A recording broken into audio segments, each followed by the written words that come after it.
This morning, the world woke up to the dreaded news that Russian troops started invading Ukraine.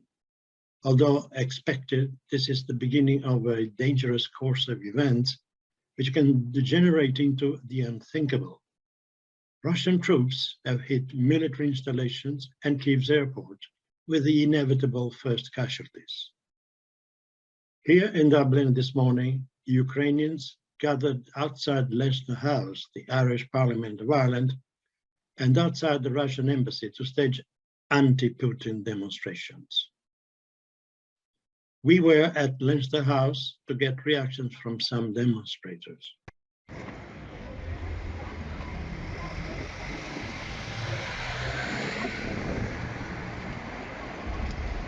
Okay, Lexa, what's your reaction to the dreadful news this morning? To say that I'm in shock is saying nothing. This is worse than we could ever imagine.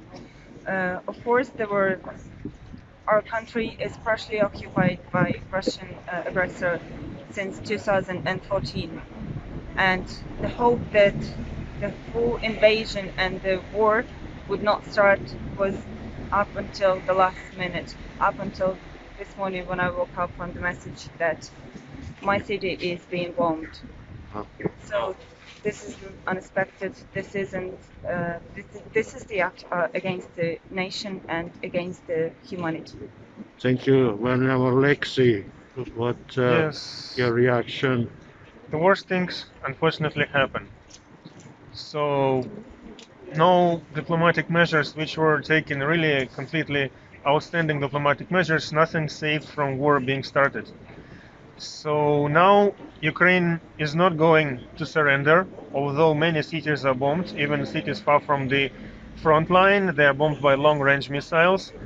Russia uses every possible way to attack and destroy Ukraine. Putin was completely clear that he denies the very existence of it. So I believe now Ukraine needs as much support as it can possibly be done to it, because this is fight for its existence at all. But as you know, it's a very dangerous situation for the world and Europe, because any pretext to react or raise a reaction from NATO, it's going to become a third world war. I completely agree.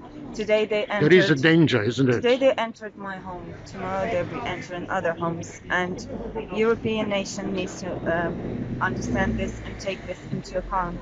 Yes. That breaking into Ukraine is what Alexei was saying. Ukraine is currently the last shield between Russia and Europe. So we need to understand that. Must understand that although Ukraine is not NATO, yes, in Putin's head they are all the same. He's madman, but in his head Ukraine is already NATO. So there is nearly nothing to lose if you support Ukraine. Because if today Ukraine will be unsuccessful, tomorrow it will be NATO countries, it will be EU countries. So support Ukraine by all means, because this is the best investment in the security of Europe. And you are standing here outside the Irish Parliament. What do you hope the Irish government do? Support all possible sanctions that EU and Ireland as independent country can make for Russia, including switching off from the SWIFT banking system, including trade embargo. So the most harsh sanctions now will result in less casualties tomorrow. Yes, yes. And of course financial support and support by weapons. Yes. So for Ukraine, every support really matters. Okay, thank you very much. Thank you. Agnieszka, you are Polish living in Ireland. Yes. And you and people from your country could be or might be very worried about the situation in Ukraine. Yes, we are worried because Russia cannot just invade other country under claiming its independence, its right to state about its own borders. It cannot be that Russia from one day to the other decides that some of the other countries' provinces are suddenly their own and they invade it in order to free them as they pretext. And I have many Ukrainian friends. I also have some of family in Ukraine, in Western Ukraine. And it's just unbelievable that the people are contacting me, trying to ask for help, how to escape, how to find the routes through Polish checkpoints into Poland, and I'm just here to show the support. Very good. Thank you very much. And I can add one thing more. So I'm here because I got outraged by one of the articles in Irish Times recently, which claimed that kind of justified Putin's actions as a kind of normal reaction to NATO expanding on the east, justifying his potential actions, and I completely disagree with it. And Ireland, which also kind of could relate because of the colonialism of UK over the country, I think this is very wrong approach. And Russia has no right to invade Ukraine and attack it. And it's not tensions, it's not dispute, it's one country attacking another. Okay, thank you very much. Thank you. We also talked to our diplomatic political analyst, Dr. Michał O'Hurley. Michał, tell us what has happened overnight, and do you have any insight to what is happening on the ground? Concerto, last night, Vladimir Putin ordered his commanders in the field to expand Russia's invasion of Ukraine past the Donbass region, including Luhansk and Donetsk, into broader Ukraine. Ukrainian citizens were awoken from their sleep with the sound and the feel of rockets, missiles, and artillery raining down on their heads. There is no longer any doubt that Russia intends to occupy Ukraine.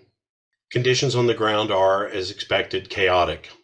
The government has asked citizens to shelter in place, but the roads are packed with refugees, people being internally displaced and trying to flee from combat. The only problem is, with Russia's broad invasion of Ukraine, there's really no place left that is safe. What can we expect within the next few days? We expect the borders of Poland and Hungary to be deluged with refugees at any moment. And the question of whether Europe is prepared to absorb the kind of refugees that we can expect from the 47 million people who are citizens of Ukraine is yet to be determined. It will be, however, the most monumental humanitarian displacement in Europe since World War II. If Russia presses on to Kyiv, what will happen to the Ukrainian government, and what does it mean for the civilian population? It's anybody's guess what to expect. Russia could soften up the population and hope to see capitulation. It could move on major industrial centers like Kharkiv on the way to Kyiv, hoping to displace the government. It could overrun the entire country while it's at the height of its firepower and mobility, trying to take the Ukrainian government off guard. I would say, however, that despite rumors being flooded on social media, the Ukrainian army is fighting back. Citizens are arming themselves, and Russia will find that this is not going to be an easy walk in the park. There will be a high price to pay for trying to take Ukraine off the world map. Kyiv is obviously a critical target of Russia. It's located in the north near the Belarus border and within striking distance of the Russian border.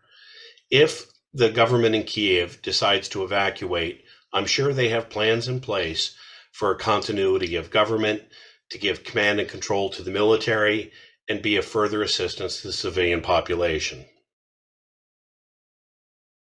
Any last thoughts? Concerto, it's a very dark day for Ukraine. They have a large fight ahead of them. We can have confidence in their determination to survive as a nation, as they have had to do many times over the last 1,000 years. But ultimately, historians will dissect the hundreds of moments in which Europe placated, capitulated, and subsidized Russia's continuing aggression against the West until he ultimately made good on his stated goals of reabsorbing those countries which he believes are truly Russian into what he is building as a new Russian empire. Now, Europe must prepare itself for the largest humanitarian effort since World War II. With 47 million people and knowing the price that Ukraine paid in the 2014 invasion, Europe must brace itself for absorbing millions of refugees from Russian aggression. The only question is how much of a price will Europe be forced to pay, and when will they pay it? They can either fight back now and come to Ukraine's assistance, or they can allow Vladimir Putin and Russia to consolidate their power in Ukraine, only to continue to advance upon Europe, as he has already stated numerous times he desires to do. History and law, the rules-based world order, mean nothing to Russia. They've proven that over the past few months. And now Russia must come to the realization that it will reach a head-on collision with Europe if Europe has the courage to stand up for the rule of law, its values, morality, and its obligations. Only time will tell. Things will evolve. There's very little to be done at this point except support Ukraine in every way possible and prepare to help them over the long term. It's doubtful that sanctions will change matters. Even the European Union's decision not to sanction Putin directly shows that they're still lacking of understanding of what needs to be done to free Europe from this continued aggression. I'm Michal O'Hurley, editor of Diplomacy in Ireland, the European Diplomat, reporting for Euroworld News.